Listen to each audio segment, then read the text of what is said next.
샬롬. 오늘도 좋은 아침 귀한 말씀으로 우리를 채워주시니 감사와 찬양 올려드립니다.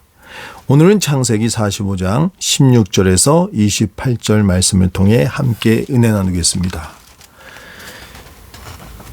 요셉의 형들과 막내 베냐민을 함께 애굽으로 보낸 후에 아버지 야곱은 얼마나 노심초사했을까요? 내가 자식을 잃게 되면 이르리로다, 이렇게 선호남의 아들들을 보냈지만 행여나 아들들에게, 특히 막내 베냐민에게 화가 미칠까봐 걱정 근심하며 아들들이 돌아오기를 기다리고 있었을 것이 분명해 보입니다. 목이 빠져라 기다리고 기다렸는데 드디어 아들들이 돌아왔습니다. 그리고 상상도 못했을 놀라운 기쁜 소식을 전해줍니다. 짐승에게 찢겨 죽었다고 생각하고 있었던 요셉이 살아있다고 합니다. 그것도 애굽에, 그리고 그냥 살아있는 것이 아니라 애굽에서 총리가 되었다는 믿기 힘든 소식을 전해줍니다. 살다가 너무 기가 막히고 놀라운 소식을 접하고 한동안 말문이 막힌 경험들이 있으실 겁니다. 요셉의 소식을 들은 야곱이 바로 그러했습니다. 26절 후반절에 보면 야곱이 그들의 말을 믿지 못하여 어리중절을 하더니라고 합니다. 네, 처음에 야곱은 이 소식을 접하고 믿지 못했어요. 그리고 어리중절했다. 이 어리둥절하다라고 번역된 원어 부구는 개역 한글 성경에는 기색하다로 번역되었었습니다. 기색하다, 기절할 만큼 놀라게 되었다. 그래서 원래 원어의 의미는 기색하다가 좀 더 문맥에 맞는 번역 같아 보입니다. 상상도 못할 놀라운 소식을 듣고, 그 소식이 좋은 소식일 수도 있고 나쁜 소식일 수도 있죠. 그렇지만 일단 그런 놀라운 소식을 접하게 되면 소위 말하는 머리에 멘붕이 오게 되고, 그러면 어떻게 됩니까? 다리 힘이 빠지고 심하면 털썩 주저앉습니다. 그래서 문맥을 보면, 또 정황상 보게 되면 노인이었던 야곱이 그런 상태였음을 쉽게 짐작해 볼 수 있게 됩니다. 그런데 야곱이 노인이 되었지만 원래 머리가 좋은 사람 아닙니까? 그래서 속임수도 잘 썼던 사람이었는데 이렇게 머리 좋은 사람이 쉽게 믿겠습니까? 그래서 믿지 않았던 거예요. 그래서 머리 회전이 빠른 사람들, 그런 사람들은 남의 말, 또 어떤 일을 접했을 때 쉽게 믿지 않고 의심해보고 이것저것 따지게 됩니다. 본인이 남을 많이 속였으니 또 자기도 속지 않기 위해서 방어 본능이 잘 작동하는 겁니다. 요셉의 찢긴 옷을 본 지 20여 년의 세월이 지나갔습니다. 그리고 그동안 요셉이 한 번도 연락하지 않았어요. 당연히 믿기 힘든 이야기일 수밖에 없습니다. 더구나 요셉이 애굽의 총리가 되었다. 그래서 이 믿기 힘든 일, 도저히 상상도 못했던 소식을 접한 야곱이 이렇게 믿지 못하고 어리둥절한, 기절할 듯이 놀란 상태에 놓인 것입니다. 그러다가 27절에 보면 요셉이 자신을 태우려고 보낸 수레를 보고 나서야 이제 야곱이 어떻게 되었다고 말합니까? 소생했다라고 말하고 있습니다. 기운이 소생했어요. 너무 놀라서 다리에 힘이 빠져 털썩 주저앉아 있다가, 그리고 마음으로는 의심하고 있다가 직접 눈으로 실물, 요셉이 보낸 수레, 증거가 되죠. 이 증거를 보니 믿게 되었고 기운이 소생했더라라고 말하고 있는 것입니다. 즉 벌떡 일어난 거죠. 벌떡. 한 가정 안에서 일어난 이 기적 같은 이야기가 결국 해피엔딩으로 끝나게 되었습니다. 요셉도 고생을 13년 동안 몇 번이나 죽었다가 살아나는 고생을 경험했는데, 요셉의 형들도 아버지 야곱도 사망의 음침한 골짜기를 걸어가는 듯한 고통의 순간을 지나 이제 광명의 빛을 보게 된 것입니다. 무엇보다 오늘 본문 말씀에서 한 가지 주목해서 살펴볼 것이 있는데, 그것은 하나님이 야곱에게 주신 이름 이스라엘입니다. 하나님과 겨루어서 이겼다. 호세아서 12장 4절에 보면 이것을 야곱이 울며 하나님 앞에 간구했다. 이를 통해서 인생의 위기를 극복한 사실을 해석해서 또 그 의미를 풀어서 알려준 겁니다. 그래서 이스라엘, 이 이름은 야곱의 정체성, 또 야곱의 후손을 통해서 만들어질 이스라엘 민족, 선민 이스라엘 백성들의 그 나라의 정체성이라고 할 수가 있습니다.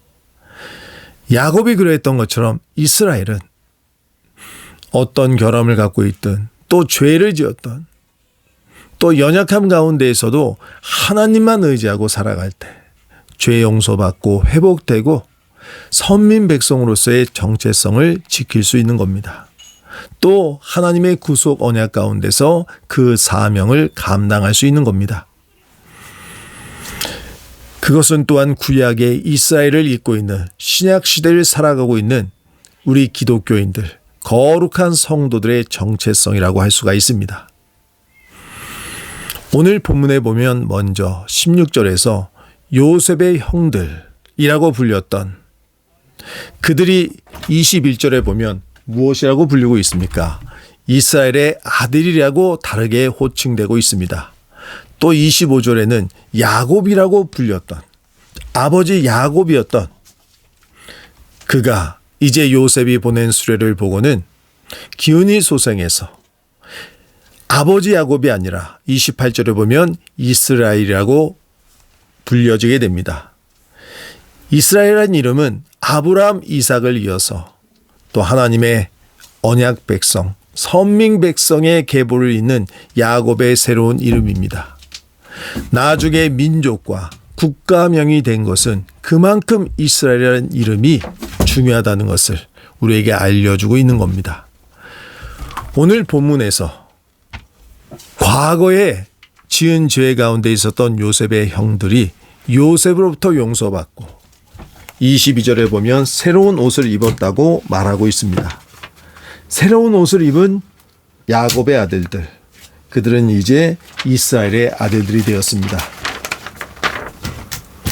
또 여전히 라헬과 그 아들들에 대한 편애에 사로잡혀 있어서 여러 가지 가정 안의 평지풍파의 그 원인이 되었던 아버지 야곱. 그런데 이후로는 무엇이라고 불리고 있습니까? 이스라엘이라고 불리게 되었습니다. 무엇을 보고 그렇게 되었습니까? 요셉이 보낸 수레를 보고 기은이 소생해서 이스라엘이 되었습니다. 여기서 세 가지 단어가 두드러지고 있습니다. 그 세 가지는 용서, 새 옷, 수레입니다. 이 세 가지는 요셉이 예표하고 있는 분, 예수 그리스도를 통해 우리에게 주어지는 새 생명, 구원의 본질이 무엇인가 우리에게 알려줍니다. 첫 번째로 예수님을 통해서 우리는 죄 용서받고 하나님의 자녀가 되었습니다. 우리가 구원받는다는 것, 그것은 하나님께 죄 용서 받는다는 것을 말해주고 있는 겁니다. 에베소서 1장 7절에 보면 우리는 그리스도 안에서 그의 은혜의 풍성함을 따라 그의 피로 말미암아 속량 곧 죄 사함을 받았느니라 말씀하고 있습니다.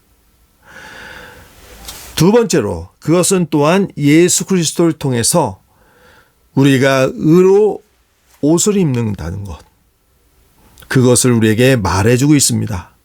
갈라디아서 3장 27절에 보면 누구든지 그리스도와 합하기 위하여 세례를 받은 자는 그리스도로 옷 입었느니라 이렇게 말씀하고 있습니다. 우리는 여전히 죄 가운데 있습니다.